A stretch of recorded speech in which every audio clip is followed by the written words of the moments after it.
Hello everyone, আমি তোমাদের মামা অফ নতুন একটা ব্লগ নিয়ে আবারও চলে আসলাম। মাই পেজ নেম মমতিয়া মোমো মহারানী। তো যাই হোক, আমি যে বিষয় নিয়ে কথা বলতে আসছি সেটা হলো মেয়েদের রং ঢং একটু বেশিই থাকে, কারণ আমরা মেয়ে। আর ছেলেদের কখনো রং ঢং থাকে না, কারণ ছেলেরা ছেলে। তো যাই হোক না কেন, এই যে আমার রং ঢং শুরু হয়ে গিয়েছে। তো অনেক ভাইয়েরা আছে কমেন্ট করেন যে আপনার ব্লগ কেন আসতেছে না, আপনার ব্লগ কবে আসবে, আপনার ব্লগগুলি দেখতে খুব ভালো লাগে। তো অবশ্যই নতুন নতুন ব্লগ দিবেন যেন আমরা দেখতে পারি। তো আমরা এর জন্য নতুন একটা ব্লগ আমি আবার রিটার্ন তোমাদের জন্য নিয়ে এসে পড়লাম। তো আমি আর কলি মিলে চলে যাচ্ছিলাম একটা সুন্দর একটা জায়গায়, যে জায়গাটা দেখো আমার সাথেই থাকতে থাকো, তাহলে দেখবা যে আমি কোথায় যাচ্ছি। তো আমি চলে আসছি ওয়াসাম বিউটি অ্যান্ড ফ্যাশনে। এটা হলো একটা parlour, makeup plus hair colour everything করা হয়। তো আমরা হলো 2 দিন আগে বুক দেওয়া ছিল। আর তোমরা যদি এটা থেকে সার্ভিস নিতে চাও তাহলে সেই ক্ষেত্রে কল দিয়ে আগে থেকে বুক দিয়ে দেন যাওয়া, নাহলে কখনই অগ্রিম চলে যাও না, কারণ তখন সার্ভিস নিতে পারবা না। এটা তোমাদের ফল থাকবে, তখন কষ্ট করে যাবা, আবার অ্যাপয়েন্টমেন্ট দিয়ে আসবা, দেন আবার যেতে হবে। তো কলি চুল হলো ফার্স্ট অফ অল অনেক ড্যামেজ ছিল, প্রচণ্ড পরিমাণের। ও হলো প্রচণ্ড চুল কালার করে, ও যে চুল কালার করে ও কী পায় উই জানে। তো আমি ফার্স্ট অফ অল হলো ভাইয়াটার জন্য অপেক্ষায় ছিলাম যে ভাইয়া এসে চুল দেখবে, দেন হলো কাজ স্টার্ট করা হবে, যে ও যে কালারটার জন্য গেছে ওইটা হয় কিনা। দেখেন ভাইয়া কি বলে। আগে কি করেছেন না করেছেন অ্যাশ ব্লন্ড করা হয়েছিল কতদিন আগে করা হয়েছিল? 7-8 মাস আগে করা হয়েছিল। ওকে ভাই, এরপরে আর কিছু ইউজ করা হয় না। একটা খিচুড়ি দিয়েছিলাম, তারপরে গাটা হয়ে গেছে। কি করেছে? কালার পরে কি অবস্থা হবে? আর যা কালার ডিসাইড করছেন এখন প্ল্যানিংটা কি, বেসিক্যালি কেমন চাচ্ছেন কালারটা? পিছিয়ে আমি একটা ছবি দিই। ওকে দেখো।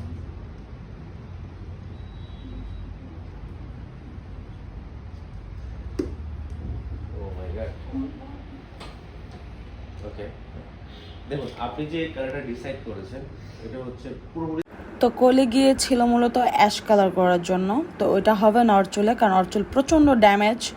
আর এই আপুর ভিডিওটা দেখা বলো যে আপনারা এই কালারটা করতে পারেন, কারণ ওর চুল যখন এত ড্যামেজ, কারণ অ্যাশটা করতে গেলে প্রচণ্ড চুল ভেঙে পড়ে যাবে, ও আর মাথায় চুলই থাকবে না তেমন, কারণ ওটা প্রচণ্ড অনেকটাই কি বলে লাইট।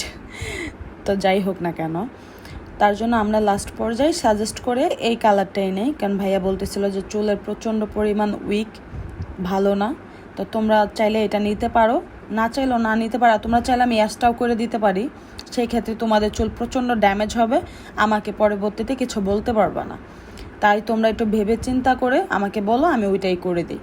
তো আমি ভাইয়া বললাম ঠিক আছে, চুলে যখন প্রচণ্ড ড্যামেজ, তাহলে আপনি আপনার মতন করে একটা ভালো কালার সাজেস্ট করে দেন, যেন ওর চুলগুলার ড্যামেজ না থাকে, ঠিক হয়ে যায়। তো এই পার্লারের মধ্যে এই জায়গাটা অনেক সুন্দর ছিল। এর মধ্যে কলি হলো ওয়াশ করে, ফার্স্ট হলো ভালো করে ওয়াশ করে ওর চুলটা দেখতেছে যে ভাইয়া যে এখন কতটুক ড্যামেজ, কতটুক কী করলে কীরকমটা হবে কালার, ওটা ভাইয়া দেখতেছিল, প্লাস আমাকে দেখাচ্ছিল, বোঝাচ্ছিল যে দেখেন ওর চুলটা কিন্তু এরকম। ওর চুলে 4টা কালার ছিল টোটাল। কয় দেখেন ওর চুলে হচ্ছে 4টা কালার, এর মধ্যে যে আমি কালারটাই না দিব এটাই অনেক, কারণ এটা সবাই পারবে, বলবে পারবে, কিন্তু লাস্ট পর্যায়ে কিছু পারবে না। তাদের সামনে দেখাবেন অনেক চাকচিকা দেখা যাবে, কিন্তু পরবর্তীতে দেখা যাবে আপনার চুল নষ্ট হয়ে পুরো ঝরে পড়ে গেছে। তো ভালো থাকা থেকে ভালোটাই সাজেস্ট করব, জানি খারাপ না হয়, কারণ আমি চাই না যে কারো চুল পড়ে যাক। তার জন্য ভাইয়ার মতন করে কালারটা স্টার্ট করে দিল। তো আমি আমার মতন করে ভিডিও তোমাদের জন্য বানিয়ে নিচ্ছিলাম, জানি সুন্দর হয়। তো অনেকক্ষণ, বাপরে প্রায় 8 ঘন্টা ছিলাম পার্লারটার মাঝে। মানে আমার লাইফের এত একটা লং টাইম আমার ওই পার্লারটাই চলে গেছে। কী করবো, ওর চুল প্রচণ্ড, কলির এমন না যে চুল অল্প যে কয়েক ঘন্টার মধ্যে কাজ সেরে চলে আসবো। আর ভাইয়া থাকার কারণে কাজটা অনেক দ্রুত শেষ হয়েছে, নাহলে কখনো এত দ্রুত শেষ হইতো নাই, যা বলার বাহিরে। তো এর মধ্যে কলির কিছুটা হেয়ার কালার কমপ্লিট ভাইয়া করতেছে। ভাইয়া তো পুরো লাস্ট আর হেয়ার কালার করতে করতে হাঁপিয়ে গেছে, এত চুল, বাপরে। মাশাআল্লাহ কলির গ্রোথ অনেক বেশি ভালো চুলের। তা কলি বসে আছে, ও ভাবতেছে আল্লাহ জানে আমার চুলটা জানে কি হয়ে যায়, কি চাবো আর কি জানি হয়ে যায়। বাট যে কালারটা করছে ওটা অনেক সুন্দর করছে। আর ভাইয়ার পার্লারে যদি আসো তোমরা, অবশ্যই আসবা, অ্যাপয়েন্টমেন্ট নিয়ে আসবা আগে থেকে, কারণ বোকামি করা ভালো না, অযথা টাকা ওয়েস্ট করা ভালো না। তো দেখো কোলের অবস্থা, ও বলতেছে আমার সামনে তো সব রেখা দিচ্ছে, দেখো আমি দুম নিতে পারতেছি না, এরকম একটা অবস্থা।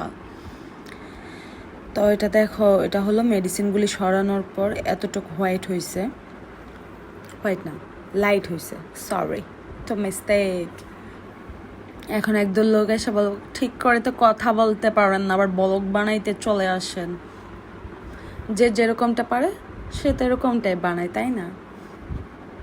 তাই তোমরাও তোমাদের মতন করে এগিয়ে যাও, আমি আমার মতন করে এগিয়ে যাচ্ছি। আর যারা আমার ব্লগ দেখো অবশ্যই কমেন্ট করবা, লাইক করবা, প্লাস শেয়ার করে দিবা। তো অনেকক্ষণ বসার পরে ভাইয়ার আমাকে কফি দিল, যে কফি খান বসে বসে।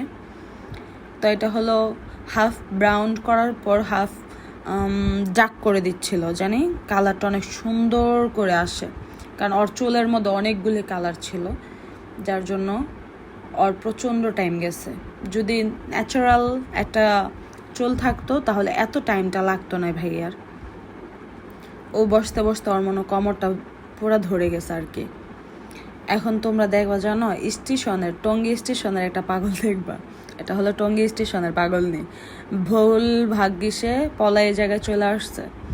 তো অনেকক্ষণ বসার পর আমি প্রচণ্ড টায়ার্ড হয়ে গেছি। তো এর মধ্যে আমি ভাবলাম যে আমি একটা সার্ভিস নিয়ে নিই। তো আমি একটা হেয়ার স্পা নিয়ে নিলাম। ভাইয়া সাজেস্ট করে দিছে যে আপনার হেয়ারের জন্য আপনার এটাই ভালো। তো নাও, আমার ওইটা আমি পুরো মুডটা অফ ছিল, আমার ভালো লাগতেছিল না এত লং টাইম বসে থাকার জন্য। তা আমি আগে জানতাম যে হেয়ার স্পা শুকনা চুলের মধ্যে লাগায়, কিন্তু এখন যে জানলাম যে হেয়ার স্পা ক্রিম ভিজা চুলে লাগাইতে হয়, নট শুকনা চুলে। ভিজা চুলে লাগাইলে অনেক smooth plus shining plus soft হয় অনেক। সেটা আগে জানতাম না, এখন জানি। ধন্যবাদ ভাইয়া। তা আমি আবারও ভিডিও বানাচ্ছিলাম, আপুটা সুন্দর করে দিচ্ছিল আমার চুলটা, ভালো করে ক্রিম লাগাই দিচ্ছিল, জানি সুন্দর করে, কি বলে, তরকারির মধ্যে ময় মশলা যায়।